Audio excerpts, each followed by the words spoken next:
Les élections législatives de dimanche en Turquie pourraient marquer la fin de 12 années de domination sans partage de l'AKP du président Recep Tayyip Erdogan. Il mise sur une majorité de 330 sièges pour pouvoir changer la constitution et instaurer un système présidentiel. Mais plusieurs obstacles pourraient lui barrer la route, car si la victoire de l'AKP est acquise, les sondages annoncent un recul du parti au pouvoir.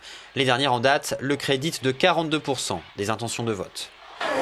Parmi ces obstacles, il y a le HDP. L'émergence de ce petit parti pro-kurde de gauche est une vraie menace pour l'AKP, car il pourrait dépasser le seuil des 10%, le plus élevé au monde, et entrer pour la première fois au Parlement turc. Son leader, le charismatique Selahattin Demirtas, avait obtenu 9,8% au présidentiel d'août dernier. Jusqu'à présent, l'AKP profitait pleinement des faibles scores du HDP grâce au système électoral. Toutes les voix obtenues par les partis qui n'ont pas franchi le seuil des 10% reviennent automatiquement au parti vainqueur.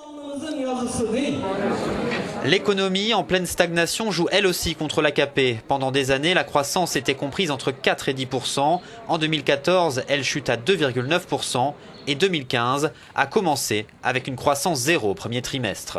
Ce ralentissement a révélé les faiblesses d'une économie trop dépendante de la construction, de la consommation et de l'endettement des ménages. Du coup, l'économie devient un argument de campagne pour l'opposition et met l'AKP sur la défensive. Dernier sujet qui risque d'affaiblir le soutien à l'AKP au sein de la population, la politique du gouvernement vis-à-vis de la Syrie. 4 années de guerre ont changé la démographie des zones frontalières turques, avec l'afflux d'1,8 million de réfugiés, plus qu'aucun autre pays voisin de la Syrie.